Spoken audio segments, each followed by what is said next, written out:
그 우리나라 최전방에서 군 복무를 하던 젊은 장교가 있었습니다. 이 젊은 장교가 보니까 이제 청년들이 군대에서 입대해가지고 하는 말들이 군대란 시간을 죽이는 곳이다. 그러니까 이런 말들을 이제 자꾸 듣게 되는 겁니다. 그래서 이 젊은 장교가 그 현실이 너무 안타까워가지고 어떻게 하면은 우리 이 젊은이들이 군 생활을 알차고 의미 있게 보낼 수 있도록 도울 수 있을까? 그러다가 이제 이 청년이 떠올린 게 우육과학 대학이었습니다. 이 우육과학 대학이 왜 이름이 그러냐 하니까 이제 이 청년이 이제 사회 각 분야의 전문가들에게 이제 편지를 보내가지고 우리 군인들을 좀 도와달라, 젊은 군인들에게 힘과 도움을 달라. 그래서 이제 이런 편지를 보내가지고 강의도 듣게 하고 또 이제 이런 것들을 애를 쓰는데 왜 이름이 우육과학 대학인가 하니까 그 편지를 이제 군대에서 주는 우유를 마시고 그것을 다 말려가지고 펼쳐서 거기다가 깨알 같은 정성의 편지를 써서 보내서 그래서 이름을 우육과학 대학이라고 그렇게 지었다는 겁니다. 이 청년이 참 대단한 게요, 그 사회 각 분야 전문가들의 강의를 듣기 위해서 강사 섭외를 하려고 어떨 때는 미국을 횡단하고 심지어는 교수님 한 분을 만나려고 프랑스 파리에서 아프리카까지 날아가는 이런 수고를 했다는 겁니다. 이 꿈이란 게 이렇게 큰 에너지를 가져다 주는 것 같습니다. 그래서 제가 이 청년이 굉장히 제 마음에 인상이 독특해서 이제 강의를 들어보려고 이리저리 검색하다 보니까 이분의 강의가 있더라고요. 그 강의의 내용을 들으면서 마음이 굉장히 좋았습니다. 왜냐하니까 자기가 왜 이런 일들을 계획하고 생각했느냐 하니까 자기가 다니던 그 기독교 학교예요. 거기에서 세상을 섬기라는 그 영향을 받아가지고 자기 주어진 자리에서 이런 선한 일을 하고 싶었다, 그런 여지로 강의하는 것을 듣고 제 마음이 참 기뻤는데요. 왜냐하니까 예수님께서 우리 성도님들을 향해서, 저를 향해서 너희는 세상의 소금이 되라, 세상의 빛이 되라. 그래서 이 소금처럼 세상의 부패를 막아주는 그런 역할을 할 뿐만 아니라 너무나 이 살맛 나지 않는 세상에서 그 소금이 가진 그 맛의 기능을 보세요. 그 참 음식이 별로 맛이 없었는데 소금을 조금만 이렇게 잘 뿌려주면은 금방 이게 맛깔나는 그런 음식으로 바뀌는 것처럼 우리가 그런 존재가 되기를 원하시는데 이 젊은 예수 믿는 이 청년이 바로 이런 선한 영향력을 행사하는 그런 삶을 살고 있는 게 너무 보기에 좋았기 때문입니다. 제가 왜 말씀을 이렇게 시작하는가 하니까요, 이 선한 영향력을 행사한다는 그 기준을 가지고 오늘 본문 말씀을 보니까 본문에 나오는 이 두 사람이요, 아브라함하고 롯이 너무나 대조적인 겁니다. 여러분이 다 아시다시피 창세기 18장 18절에 아브라함은 강대한 나라가 되고 천하 만민은 그로 말미암아 복을 받게 될 것이다, 이 말씀은 이게 바로 선한 영향력을 행사하게 될 것이다, 그 얘기 아닙니까? 아브라함은 이 하나님의 말씀을 허투루 듣지 않았습니다. 그래서 우리 다 살펴봤지만 소돔이 망하던 그 과정에서 너무나 절박하게, 너무나 절실하게 그렇게 하나님께 매달려 기도하는 그 모습 자체가 이게 선한 영향력을 행사하는 사람들의 모습이라는 겁니다.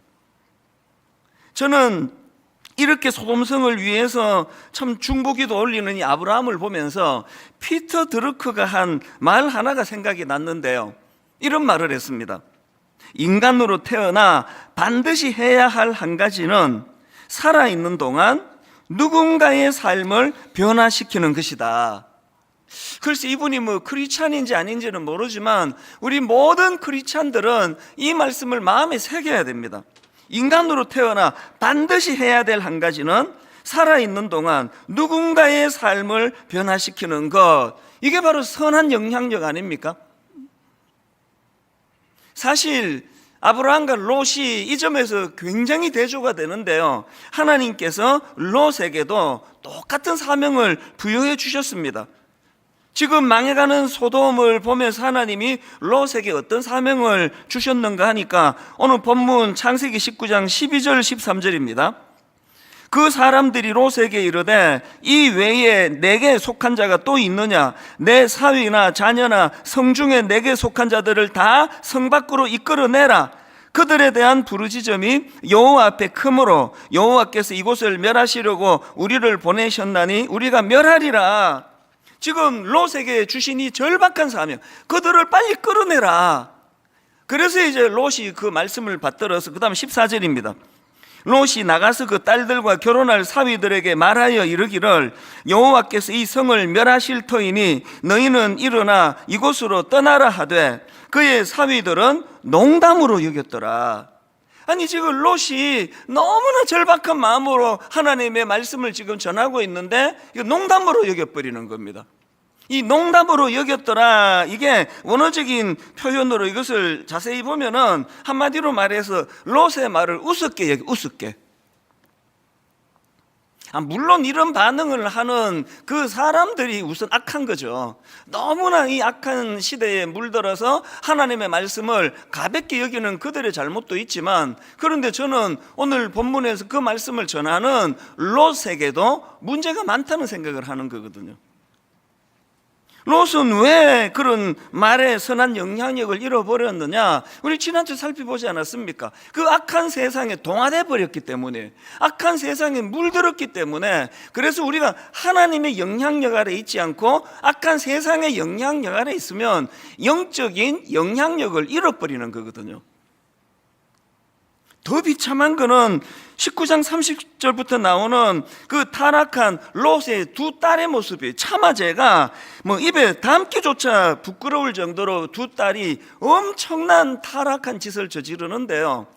저는 이런 모습을 보면서 악한 세상에 동화되어 살아가던 아버지 롯의 무기력함, 이 무능력함, 이게 그 딸들을 그렇게 세상에 완전히 동화된 사람으로 만들어버린 요인이었다, 그런 생각을 합니다. 우리 지난 주일날 그 악한 세상에 물들어 있던 롯의 모습을 살펴봤는데요, 19장 8절 기억하실 겁니다. 내게 남자를 가까이 하지 아니한 두 딸이 있노라. 청하건대 내가 그들을 너희에게로 이끌어내리니 너희 눈에 좋을 대로 그들에게 행하고. 여러분, 지금 이런 아버지 밑에서 무슨 건강한 그런 영적인 균형을 가진 자식들이 배출이 되겠냐고요. 지금 이 롯의 가치관을 보세요. 딸들은 이게 자기 소유입니까? 제 마음대로 하는 그런 존재입니까? 그러다가 보니까 두 딸도 그 무능력할 뿐만 아니라 악한 아버지 밑에서 그렇게 자라다 보니까 그 딸들도 비참한 그런 악한 세상에 동화된 사람으로 그렇게 변질되는 거거든요. 저는 이 말씀을 묵상하면서 1차적으로 저 자신이 참 두려웠습니다. 오늘 제가 우리 아들한테, 우리 딸한테 뭐라고 훈계하면은 농담으로 여겨버리는 거예요. 우리 아버지는 맨날 저런 소리 하는 거지 뭐. 여러분, 내가 여러 번 말씀드렸지만요, 여러분들이 자녀들에게 권면하는 내용들을 풀어가지고 책으로 내면 베스트셀러가 될 거예요. 얼마나 주옥 같은 말로 자녀 교육을 합니까? 그런데 문제는 농담으로 여겨버리는 거예요. 접수를 안 시켜줘요. 어떨 때 그런 느낌 받을 때가 있을 겁니다. 열심히 이야기하다가 보니까 보여요. 내 말이 이쪽 귀로 들어가서 막 흐르는 게 보여요. 그 이야기하다가 용기가 꺾여가지고 이거 내가 계속 말해야 되나? 계속 이렇게 흐르는데, 이게 오늘 우리가 가지고 있는 참 가슴 아픈 현실 아닙니까? 주일날이면은 수많은 교회에서 수많은 목사님들이 수많은 말씀들이 지금 선포되고 있는데요, 그 말의 위력이, 그 말씀의 영향력이 잘 지금 드러나지 않는 거예요. 꽤 많은 경우 농담으로 여기더라 이까지는 아니지만 강단에서 전하는 말씀의 능력이, 힘이 옛날 같지가 않은 거거든요. 그래서 제가 이런 말씀이 너무 마음에 두려움이 왔었는데, 그러다 보니까 이렇게 무기력했던 롯을 보면서 저는 사도행전 24장에 나오는 사도 바울이 너무나 위대해 보이는 겁니다. 사도행전 24장 5절입니다. 지금 아나니아라는 사람이 바울을 고소하면서 하는 이야기예요.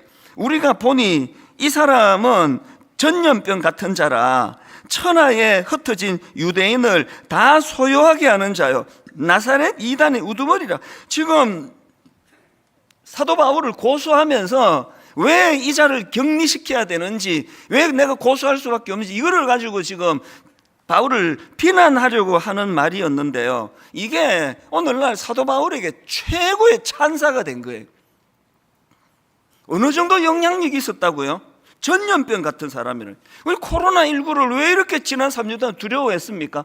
그거 가진 능력이 뭡니까? 그 악한 능력, 그 전파력 아닙니까? 한번 이 중에 뭐 이게 누군지도 모르게 가만히 침투해가지고는 그 악한 그 병을 전염시키는 게 코로나19니까 막 누구를 만나도 부들부들 떨면서 만나는데, 사도 바울이 이런 존재라는 거예요. 누구라도 이 사람을 만나고 나면은 예수를 믿게 되고 예수를 전하는 거기에 능력이 나타난다고 그렇게 얘기하니까, 이게 바울을 비난하려고 한 이 말이 너무나 이게 저는 칭찬처럼, 정말 제가 이런 소리 한 번만 들어봤으면 소원이었겠습니다. 막 누구라도 내가 누구 만난다 그러면은 뭐 그게 좋은 뜻이든 나쁜 뜻이든 긴장하고 막 벌벌 떨고, 안 믿는 사람들은 또 저 인간 만나면 저 또 예수 믿게 될 텐데 그러면서 저를 누가 고소 좀 안 해주나 몰라요. 너무 우리는 지금 무기력한 시대를 사는 거거든요. 오늘 우리는요, 이 선한 영향력을 회복해야 돼요.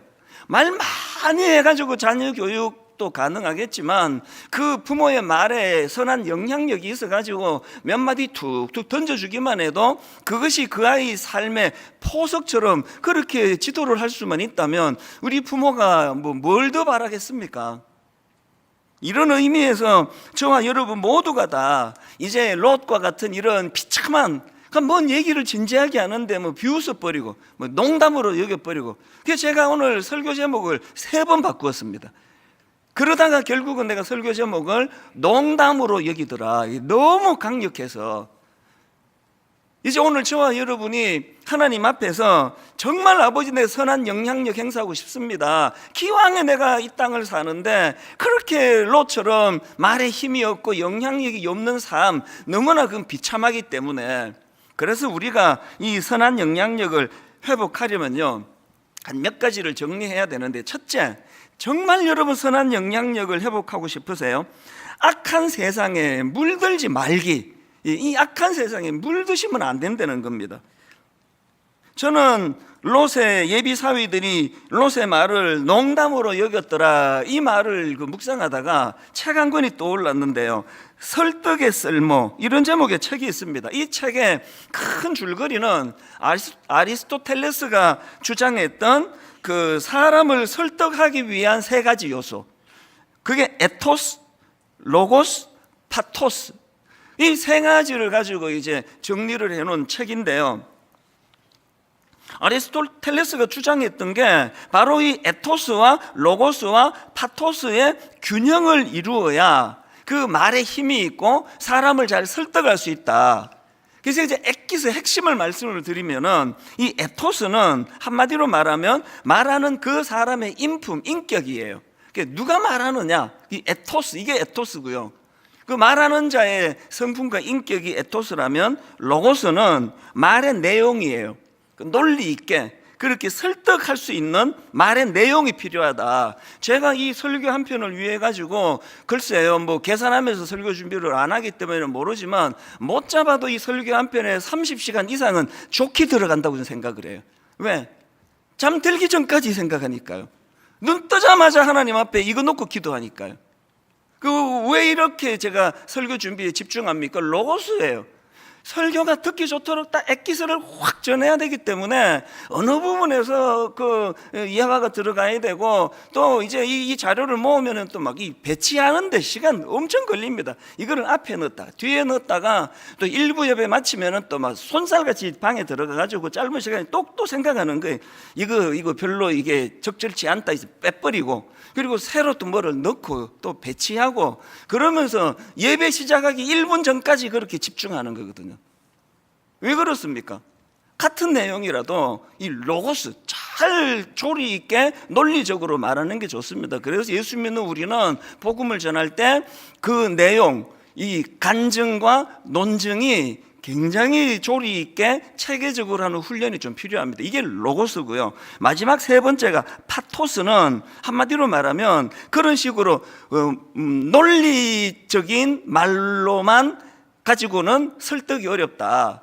그래서 이 파토스는 한마디로 말하면 그 정서적인 부분이에요. 진정성 있게 제가 막 밤새도록 막 그냥 논리정연하게 설교 준비했는데 마음이 하나도 당기지 않은 그냥 그 무미건조하게 드라이하게 설교를 하면은 그 설교는 하나님이 기뻐하지 않으세요.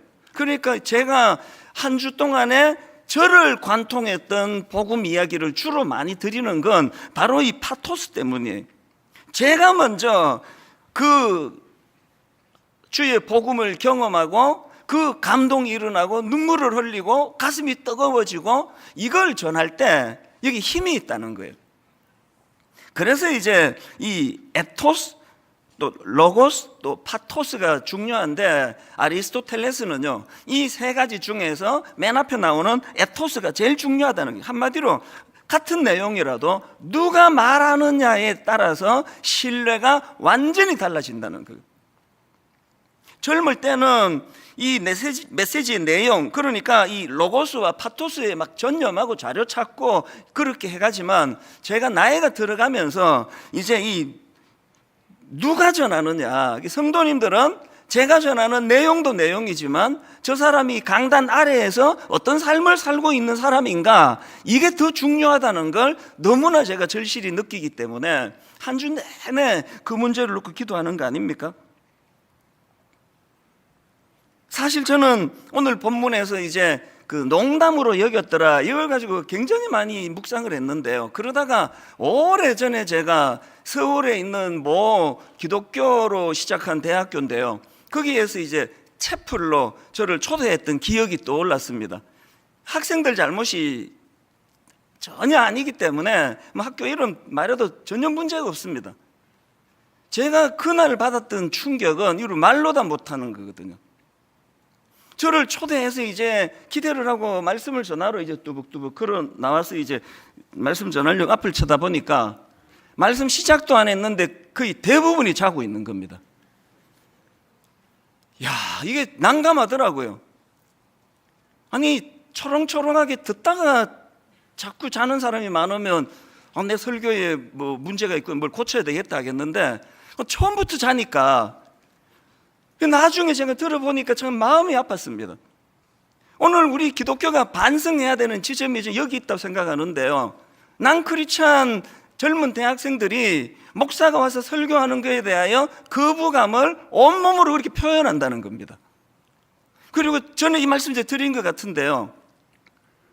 설교를 더 잘하면 더 잘할수록 더 마음의 거부감이 크대요. 에토스를 잃어버린 거예요. 저 목사는 그냥 말만 뻔지르르하게 잘한다고. 그날의 난감함을 내가 잊을 수가 없습니다.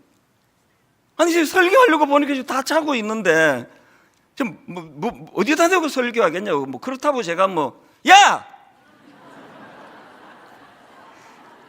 이중적인 효과가 있습니다. 그날을 생생하게 묘사할 뿐 아니라 깜짝 놀라시는 몇 분을 위해서 이 표현이 꼭 필요했습니다. 그렇게 소리를 지를 수도 없는 거고요. 그거를 제가 세 차례에 걸쳐서 그날 설교했던 기억이 나는데 집으로 돌아가면서 정말 마음이 씁쓸했습니다. 오늘 대한민국 젊은이들이 저 같은 목사를 어떤 눈으로 보고 있는가, 이거를 제가 느낄 때, 그래서 저는 요즘에 자주 생각하고 또 이야기해요. 정말 존재가 목회하게 해야 되겠다. 말이 목회하고 말이 설교하고 말이 신방하고 이러니까 이걸로는 신뢰를 받기 어려우니까 정말 하나님, 제 존재가 하나님의 메시지가 되기를 원합니다. 턱없이 부족하지만 이런 절박함이 제 마음에 있는 거, 이게 바로 에토스 아닙니까?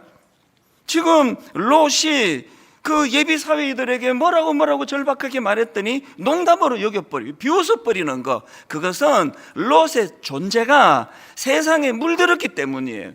이거 기억하셔야 됩니다. 우리가 하나님의 영향력 아래 있지 않고 세상의 영향력을 받으면 우리 안에 있는 거룩은 다 사라져버리고 그런 자들에게는 영적인 영향력이 나오지 않는다는 겁니다. 그래서 저는 로마서 12장 2절 너희는 이 세대를 본받지 말고 오직 마음을 새롭게 함으로 변화를 받아 하나님의 선하시고 기뻐하시고 온전하신 뜻이 무엇인지 분별하도록 하라. 레위기 11장 45절 나는 너희의 하나님이 되려고 너희를 애굽 땅에서 인도하여 낸 여호와라. 내가 거룩하니 너희도 거룩할지어다. 디모데후서 3장에 보면은 말세에 고통하는 때가 이르러, 그래서 양상이 쭉 나오잖아요. 사람들이 자기를 사랑하고 돈을 사랑하고 자랑하고 교만하고 비방하고 부모를 거역하고 감사하지 않고 거룩하지 않고 쭉 나오는 이 말씀 맨 끝에 디모데후서 3장 5절에 이런 결론을 내립니다. 경건의 모양은 있으나 경건의 능력은 부인하니 이 같은 자들에게서 네가 돌아서라. 오늘 여러분 우리 삶이 선한 영향력, 영적인 영향력을 행사하는 인생이 되고 싶다면요, 우리 오늘 이 자신을 돌아보셔야 됩니다. 우리가 지금 이 악한 세상에 물들어가고 있는 거 아닌가? 교회도 지금 세속화돼 가고 있는 거 아닌가? 오늘 우리가 영향력을 회복하려면 교회가 이 거룩을 회복해야 되고, 목사가 말만 가지고 그냥 어디 자료보고 떠들어대는 그런 설교하는 목사가 아니라 저 안에 하나님의 이 거룩하심을 추구하고 거룩하심이 회복된 자가 전하는 메시지에 능력이 나타날 줄로 믿습니다. 저와 여러분 모두가 추구해야 되는 것이고요. 그런가 하면은 두 번째로 우리가 선한 영향력을 회복하려면 자기 문제에게만 집착해 있는, 자기 문제에만 집중해 있는 우리 자신을 떨쳐내야 돼요.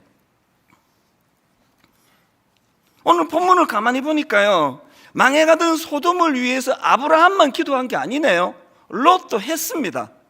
그런데 여러분, 비슷한 패턴의 기도에 결정적으로 다른 차이점이 하나 발견이 되는데, 그 롯이 드렸던 기도를 한번 보십시오. 19절 20절입니다 주의 종이 주께 은혜를 입었고 주께서 큰 인자를 내게 베푸사 내 생명을 구원하시오나 내가 도망하여 산에까지 갈 수 없나이다. 두렵건대 재앙을 만나 죽을까 하나이다. 보소서, 저 성읍은 도망하기에 가깝고 작기도 하오니 나를 그곳으로 도망하게 하소서. 이는 작은 성읍이 아니니까. 그 다음에 마지막 결론을 보세요.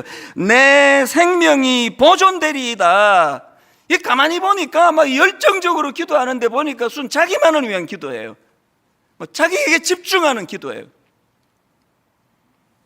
오늘 우리 교회들이 말입니다. 오늘 우리 크리스찬들이 말입니다. 온통 하는 기도라는 건 자기에게만 집중되어 있는 거예요. 내 복 받게 해주세요. 나 잘 살게 해주세요. 아브라함처럼 복을 받아서 그 받은 복으로 그 세상에 영향력 있는 삶을 살으라고 주님이 복을 주시는데 뒤에는 모르겠어요. 그냥 복 달라고요, 복. 왜 나한테는 복을 안 주십니까? 이렇게 자기 자신에게만 집중하고 집착하는 여기에서 선한 영향력을 잃어버린다는 거, 이걸 놓치시면 안 됩니다. 저는 젊을 때요, 고린도후서 5장 17절에만 꽂혀 있었거든요. 그런즉 누구든지 그리스도 안에 있으면 새로운 피조물이라. 보라, 이전 것은 지나갔으니 보라, 새 것이 되었도다. 이게 너무 좋아가지고 난 새 것이 됐다, 난 새로운 사람이다, 이 말씀에만 제가 몰두했는데요, 어느 날 말씀을 묵상하다가 보니까 진짜 하고 싶은 말씀이 18절에 있더라고요.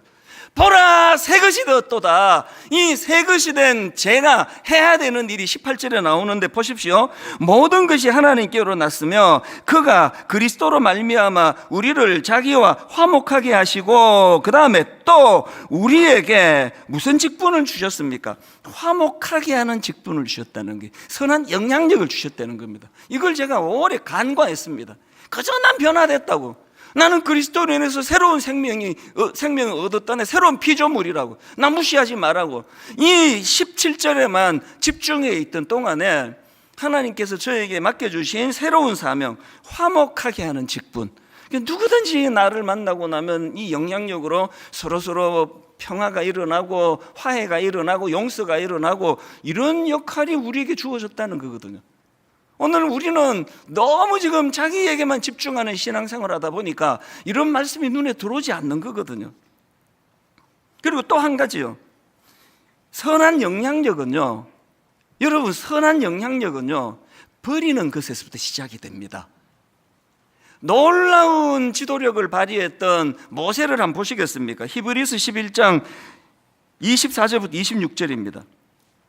믿음으로 모세는 장성하여 바로의 공주의 아들이라 칭함받기를 거절하고 도리어 하나님의 백성과 함께 고난받기를 잠시 죄악의 낙을 누리는 것보다 더 좋아하고 그리스도를 위하여 받는 수모를 애굽의 모든 보화보다 더 큰 재물로 여겼으니 이는 상 주심을 바라봅니다. 그렇게 모세가 위대한 지도자가 되고 선한 영향력을 행사할 수 있었던 첫 번째 단추가 뭡니까? 그 왕궁에서 바로의 공주가 누릴 수 있는 수많은 기득권들, 이거를 내려놓는 것으로부터 그의 영향력이 시작이 된 거거든요. 분당 우리 교회 뭘 더 내려놔야 될까요? 이 교회는 맨날 일만성도 파송 운동한다 그러고 또 좀 있다가 또 열왕교회 지금 얼마나 지금 외부에 위촉한 목사님들하고 이거를 신중하게 하는지 즉 시간이 계속 지금 딜레이가 될 정도로 몰두하고 있는데 그런 일을 왜 해야 되느냐고요. 왜 알지도 못하는 교회에 무려 4억씩이라는 그런 후원금을 또 열왕교회에다가 우리가 제공하면서 내년부터는 또 충청도권, 경상도권, 전라도권, 강원도권, 제주도권, 수도권 이러면서 왜 10교회씩을 계속 우리가 그렇게 미자리 교회, 작은 교회들을 섬겨가야 되느냐고요. 왜 그래야 되느냐고요. 그게 교회가 할 일이기 때문이에요. 그렇게 할 때 교회가 선한 영향력이 생겨나기 때문입니다. 일만성도 파송 운동하고 우리 불편한 거 참 많지만요, 제가 불편함을 느끼면 느낄수록 영적으로 하나님의 영향력은 더 커지는 거라고 생각을 합니다. 규모가 아니지 않습니까? 예수 그리스도가 이 땅에 오셔서 우리에게 보여주신 진짜 중요한 원리가 이거 아닙니까? 이 찬양 다 아시죠? 주의 이름 높이며 주를 찬양하나이다. 나를 구하러 오신 주를 기뻐하나이다. 이렇게 비슷하게 쭉 나가는데 이게 지금 박자도 안 맞는 것 같지만 이게 끝까지 부르는 이유는 그 다음 가사 때문이에요. 그렇게 나를 구하러 오신 주를 기뻐하나이다. 그리고 그 다음 가사에 보니까 하늘 영광 버리고예요. 하늘 영광 버리고 이 땅 위에 십자가를 지시고 죄 사했네. 우리 주님의 놀라운 영적인 선한 영향력이 드러날 수 있기 위하여 주님이 하신 가장 첫 번째가 자기를 내어줌이에요. 자기를 버리심이에요. 그게 바로 빌립보서 2장 5절부터 나오는 말씀입니다. 너희 안에 이 마음을 품으라 곧 그리스도 예수의 마음이니. 여러분, 우리가 품어야 될 예수의 마음을 한번 잘 들어보세요. 6절, 그는 근본 하나님의 본체시나 하나님과 동등됨을 취할 것으로 여기지 아니하시고 오히려 자기를 비워 종의 형체를 가지사예요. 주님이 놀라운 영적인 리더십이 나타날 수 있기 위하여 가장 먼저 본을 보여주신 게 자기를 비우는 거예요. 모세가 왕궁의 기득권을 내려놓는 것에서부터 리더십이 시작된 것처럼요. 그래서 이제 8절에 사람의 모양으로 나타나사 자기를 낮추시고 죽기까지 복종하셨으니, 이게 십자가입니다. 십자가가 드러나지 않는데 무슨 인간적인 선한 능력이 나타나겠습니까? 제가 십자가의 영향력이 없으면 제가 무슨 권위로 이 자리에서 설교를 하겠냐고요. 그런데 십자가의 권위는 죽는 건데요, 낮아지는 건데요, 포기하는 건데요, 희생하는 건데요, 왕궁에서 그 아까운 수많은 왕궁에서 누렸던 것들을 다 내려놓는 건데요. 교회가 왜 힘을 잃었는지 모르는 사람이 없으시잖아요. 왜 제가 그 젊은 대학생들 앞에 말씀을 전할 때 말씀도 전하기 목사 온다, 목사 자자, 왜 그런 모습을 보여주는 겁니까? 그들이 보기에 저는 입만 사는 사람이니까, 입으로 다 해결하려고 하니까. 오늘 우리가 선한 영향력을 회복하기 위해서는 진짜 우리 하나님 앞에서 주님의 이 자기를 내려놓으시는 것으로부터 시작하신 이 복음의 원리를, 저는요, 우리 교회에 참 좋은 장로님, 권사님, 집사님 이런 모습을 애써 실천하시는 많은 분들을 제가 너무 존경하는 거거든요. 이게 두 번째라면, 마지막 세 번째로 여러분이 선한 영향력을 회복하려면 공급받아야 돼요. 공급. 누구로부터? 하나님께로부터. 이게 가장 중요한 겁니다. 아브라함에 대하여 하나님이 한번 찬사처럼 보여주신 말씀이 하나 있거든요. 이사야 41장 8절입니다. 아브라함이 진짜 부럽습니다. 보십시오. 그러나 나의 종 너 이스라엘아, 내가 택한 야곱아, 그 다음 보세요. 나의 벗 아브라함의 자손아. 제가 지금 누구에게, 그 젊은 누구에게 제가 이야기를 하면서 내 친구 누구 아들아, 그게 굉장히 힘이 있는 거 아닙니까? 난 너 아버지 친구야, 절친이야. 하나님께서 아브라함을 나의 친구 아브라함, 나의 친구 아브라함의 자손아, 이게 어떻게 이런 놀라운 일이 가능했는가? 아브라함은요, 하나님과 늘 소통하는 거예요. 계속 하나님과 소통하는 거예요. 그리고는 창세기 19장 29절에 하나님이 그 지역의 성을 멸하실 때, 곧 롯이 거주하는 성을 엎으실 때에 하나님이 아브라함을 생각하사. 진짜 기가 막히게 부러운 말씀이에요. 우리가 중보 기도할 때 저 김 집사가 기도하는 거는 내가 기억을 해야지. 지금요, 소돔 사람들이 각성하고 롯이 각성하고 이 문제가 아니에요. 롯이 살 수 있었던 유일한 이유가 있었다면 하나님과 친구처럼 소통했던 아브라함이 기도했기 때문이에요. 여러분, 자녀 살리고 싶으시잖아요. 자녀 살리는데 몰두하기보다 먼저 하나님과 소통하십시오. 하나님과 교제하십시오. 하나님이 여러분을, 쟤는 내 친구야. 친구의 좋은 거가 특히 우리 중고등학교 다닐 때 친구는 비밀이 없잖아요. 모든 이야기를 다 주고받는 그런 관계가 됐을 때 하나님은 여러분의 아들의 행실보다, 여러분의 딸 행실보다 더 중요한 건 여러분의 기도라는 사실입니다. 이게 영향력 아닙니까? 그래서 저는 시편 121편 2절입니다. 내가 산을 향하여 눈을 들리라. 나의 도움이 어디서 올까? 나의 도움은 천지를 지으신 여호와에게서로다.